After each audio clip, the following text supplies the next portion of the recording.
Hey everyone, Megan Olivi here. Thank you so much for joining. We're gonna hop on here. There we go. It's the live video. There we are. Hi guys. So I'm Megan Olivi and I will be joined by Rose Namajunas, former UFC champion who is challenging for that title again at UFC 261. Lots of exciting things to talk about with Rose. I see her right now, so let me see if technology will be my friend and help me add her. All right, let's see. And make sure that you continue to add your questions into the chat. We'll try and get to those as quickly as possible. I just requested Rose. Let's see if that goes through. Let's see. Request. Send request to Rose. There we are. Hello. Hi, how are you? I'm doing good. I'm trying to get my headphones straight, but hold on one second. Can you see me? I can see you perfectly. Beautiful as ever. Okay. Cool. Can you hold this real quick, Pat? Sorry. Are you guys in Denver right now? Difficulties. Oh. We were just filming the countdown show, so. Oh my gosh, you're a busy lady. Very busy. Multitasking. I love it. Well, thanks for making time for us. Yeah, for sure, no problem. This week was a little crazy, but we're back on track and we're doing great. So I'm glad to be talking to you. It's always a pleasure to talk to you. Was it crazy because of the Denver weather? I mean, you guys got quite the storm. Yes, and actually, you'll see we're out here right now. Yeah, it's actually what's crazy about Denver is that the sun comes out and everything melts, and then it's just like a totally different season. So, but yeah, it was, we got caught up in Florida for the longest time, and we had a crazy adventure to get home, but we're home. So we made it to practice and everything's good. I would expect nothing less from you. You always figure out a way. I love that. Yeah. So thanks for jumping on. Obviously, this is for Guaranteed Rate, and you're a part of a really cool campaign, the Believe You Will campaign with Guaranteed Rate. And I saw that sort of proposal that you had on their website and just your story and how you really explained it. I mean, if you can you break down your Believe You Will story for us? So belief is everything, and that's something that I think I've always deep down inside myself, I've always believed in myself, but I do have lots of, negative voices inside my head that also, challenge me and challenge that belief. And I always have to remind myself of who I am, and I'm the best. So I have to constantly remind myself of that.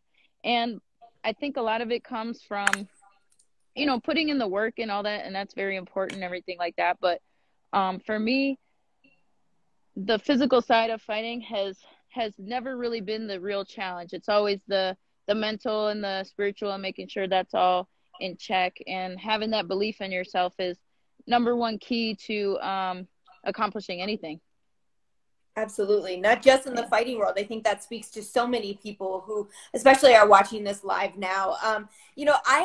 I have the ability and the blessing to know you really well, Rose. But for those who don't know you, can you just kind of explain how you got into fighting? So I started fighting.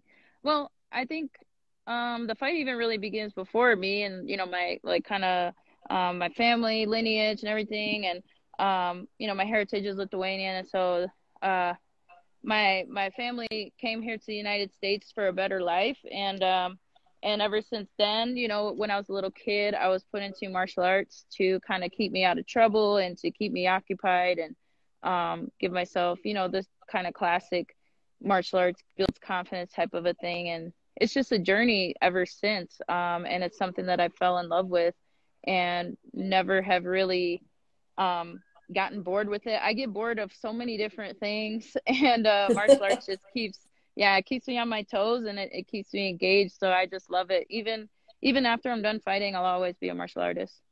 I feel like every time we see you compete, we can see that evolution in your game. You continue to have this growth as a martial artist, so you can tell that you're always putting in the work. As I'm watching these comments come in, everybody's calling you by your nickname, Thug Rose. Of course, that's what we know and love you as. But for those who who don't maybe know how you got that moniker, can you just briefly tell them about the Thug Rose origins? Yeah. So, the neighbors that I grew up with, it originally came from this lady, this Jamaican family that lived next door to us, and we were always just really close, and we always kind of watched each other's back and everything like that. And growing up, and me just kind of being even to this day, people look at me and they don't think I'm strong for some reason because I'm lanky and I'm, you know what I mean? Like, I don't know what it is. Like, everybody's just always so surprised when they actually do feel my strength and in the fight itself. And because I don't have, like, ripped up, like, bulging traps that are just up to my ear, you know what I'm saying? So I've always, my looks have always been deceiving since I was a little girl. I've always even though I think I was a lot more uh I'm a lot more weathered and tougher these days, but even back then I always had an attitude. I always had a chip on my shoulder because people always try to pick on me, or whatever. And so that little attitude is what kind of caused my neighbor Erica Gibbs to call me Thug Rose, because of the attitude that I had, and that nobody, no matter my size or my appearance, I wasn't gonna let nobody mess with me. I absolutely love that. And I've got to say, even though you say it's an attitude, every time we ever work with you, you're just the absolute best. Yeah. So we just love that. But you mentioned, throughout like your preparation for fighting and your background in fighting and all these different things, but you're fighting at UFC 261 in Florida, challenging for the title. I mean, what does this camp look like for you, Rose? This camp looks like, I mean, I guess it doesn't look like the same as every other. I mean, every training camp's a little different. We started off in, so I recovered from the last fight. I had, no surgery, had all that healed up and whatnot. And even then I was still like kind of, studying film, studying little techniques. And then, I took a trip out to, John Danaher's gym out in New York at the time, and and then did like a little jujitsu tour, sort of unintentionally. I went to Ryan Hall's gym. I kind of just got a little bit of they say travel is knowledge, and so I always like to see what other people are doing, even if it's a different sport, right? And so that was like a huge learning lesson. And then once my face had been fully healed, and we went to Minnesota, and actually we went for 2 months, 2 separate months. And got always get back in touch with the roots with Greg Nelson, who's during my amateur career, he was my coach at that time, and so he's still in the picture, and we're still he'll be there for the fight as well in my corner. And I like to balance out the two, Minnesota and Colorado, in my training camps, because I feel like my clinch just elevates to a whole nother level, training out there in Minnesota. Like Greg Nelson's, I mean, he knows everything, but is definitely when it comes to like the clinch for MMA and just jiu-jitsu for MMA and all that, and putting it all together, like there's no one better. So I always like to brush up on my technique with that.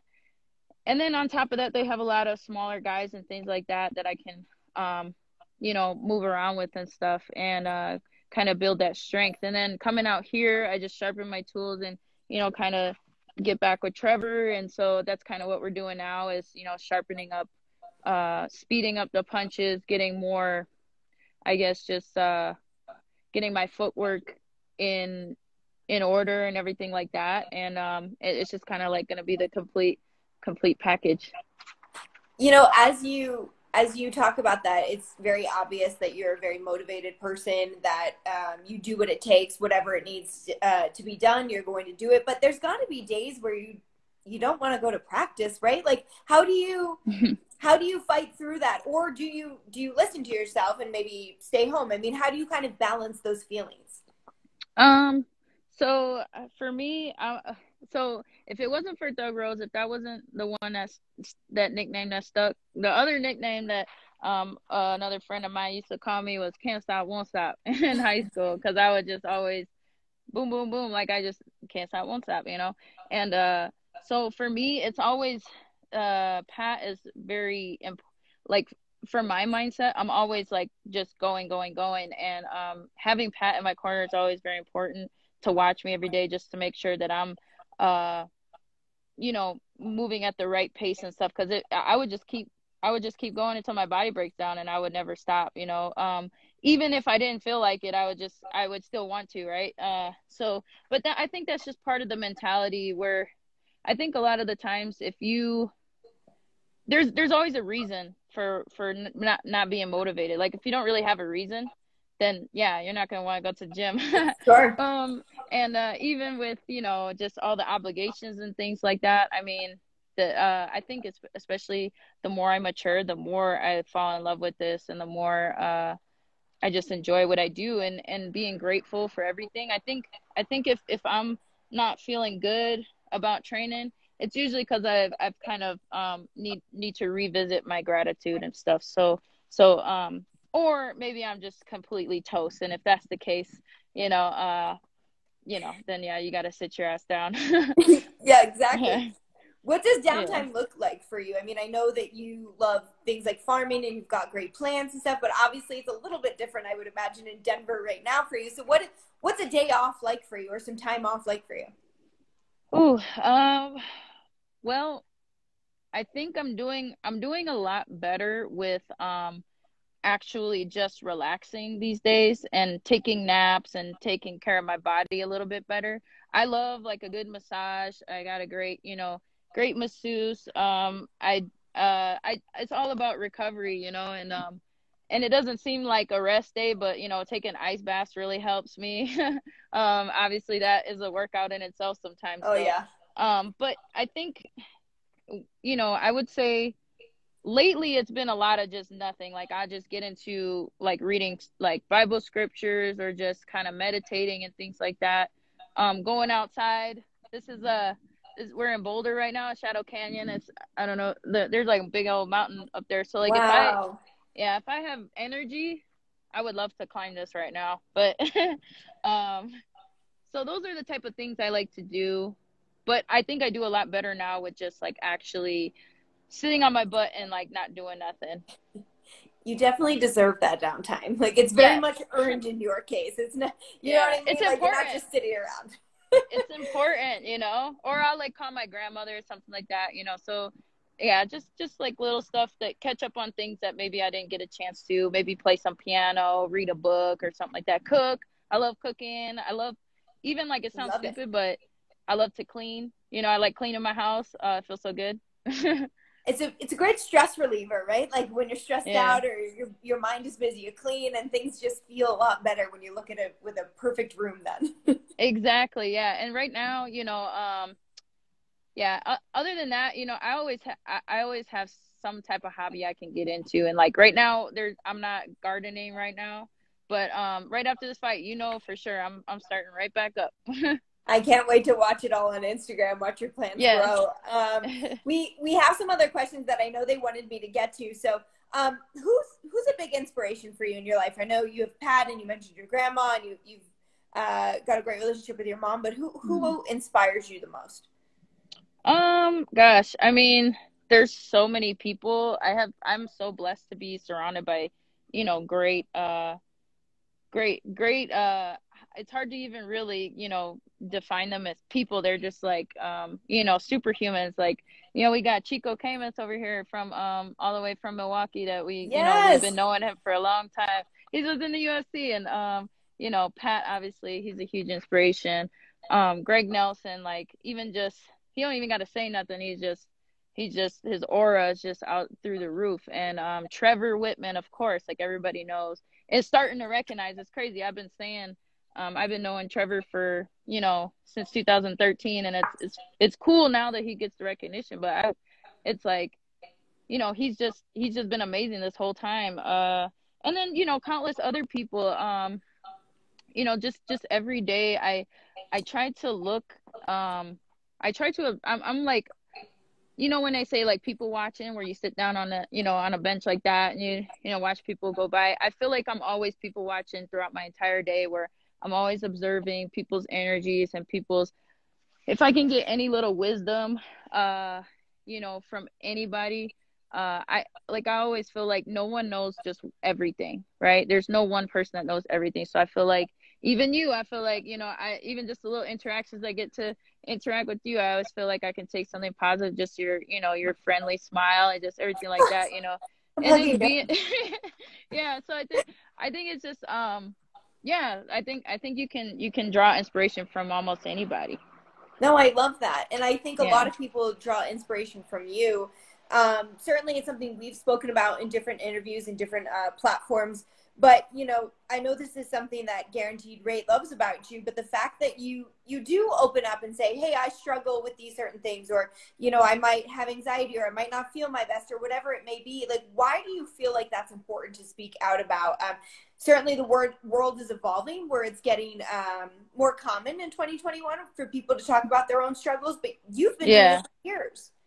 I think, yeah, I think that's the whole reason why we got struggles, right? Is so that we can help others come out of their struggle and we can kind of pass on the knowledge. Like, I think passing on the knowledge is so important. And I think that's something that, is missed a lot these days, just with, you can get distracted with, all the content that's put out there to kind of like, control our minds and just kind of get us distracted and things like that. But um, if you can pass on any type of wisdom, then you can prevent maybe somebody else from making the same mistakes, or even just maybe helping them get themselves out of some type of situation.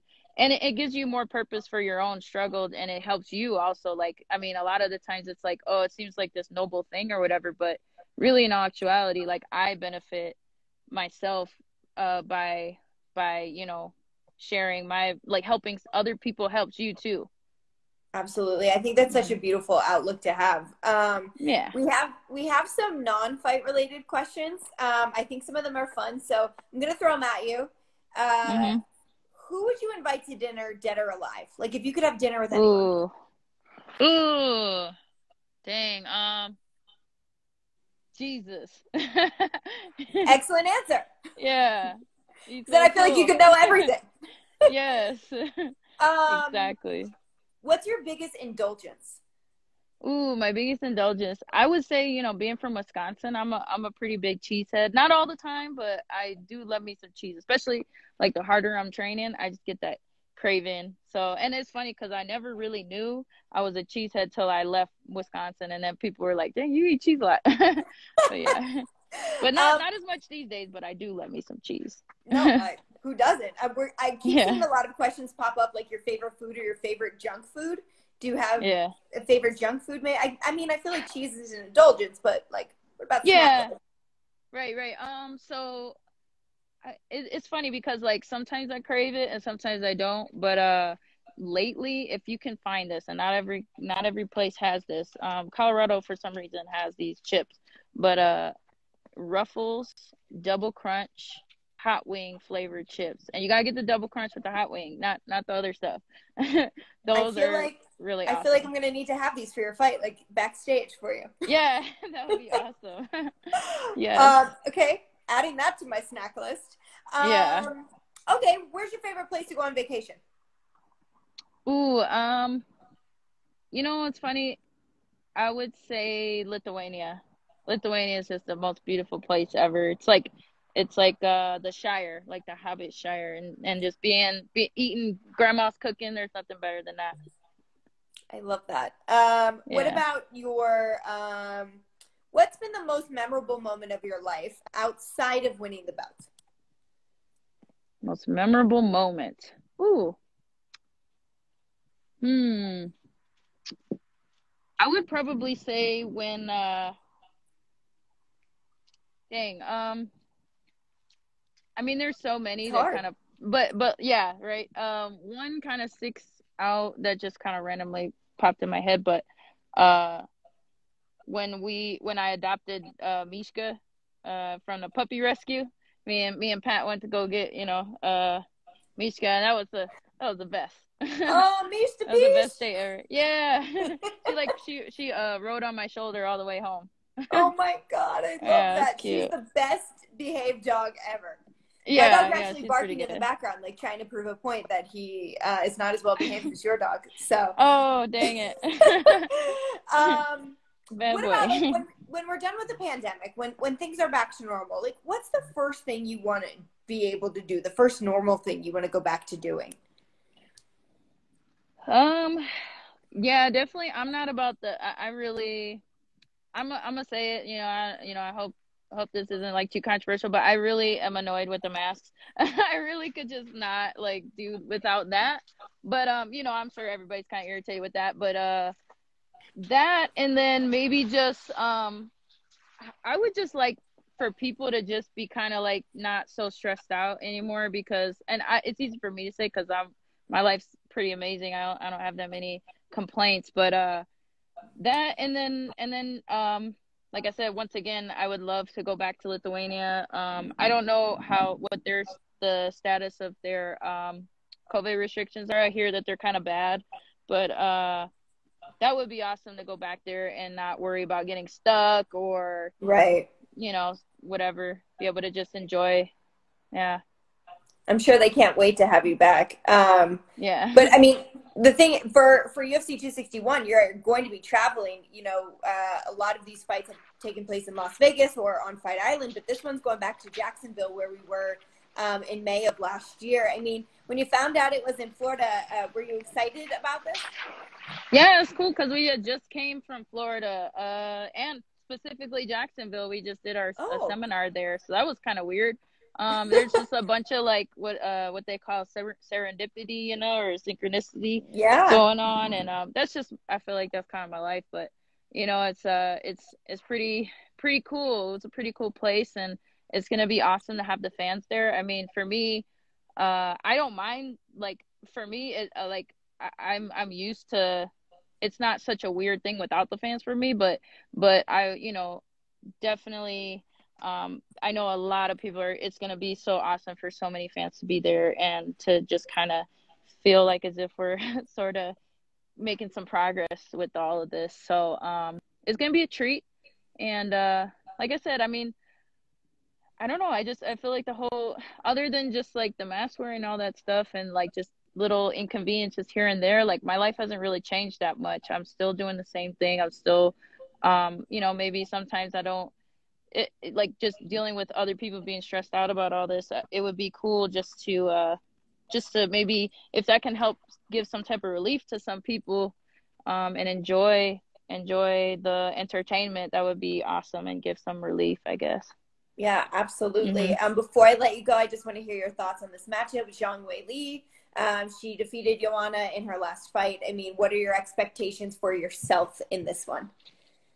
My expectations for myself are to be, composed, confident, conditioned, composed, and content, and just 100% in control of myself. I plan on being the best version of myself. I plan on performing, and the game plan's always the same. It's, go in there, punch their face, take their back, and choke them out, and that's what I go in there and I do. It doesn't always manifest the exact same way, but for the most part, that's usually the step to victory. So that's my 100% focus. That's what I'm thinking of, and having do going up against someone like Whaley is gonna be awesome. She poses a lot of uh she's bona fide, she's certified, she's legit. So I'm excited to basically go in there and test myself and prove that I'm the best. We cannot wait to watch. Rose, it is always our honor and pleasure to watch you compete. Best of luck to you. I appreciate your time joining me on the Guaranteed Rate Instagram. Make sure that you check out Rose's Believe You Will campaign. You'll find a lot of inspiration from it. Rose, go get warm. I feel like I've been keeping you outside for 30 minutes. I'm so Oh, sorry. no, it's okay. Yeah, this Colorado sun's the best. So yeah, we're all good. Good. Okay. I Will love it. do though. Well, best of luck in camp. Tell Pat we said hello, and we'll see you soon. All right, will do. Thank you. Thanks. Bye, guys. All right. Bye.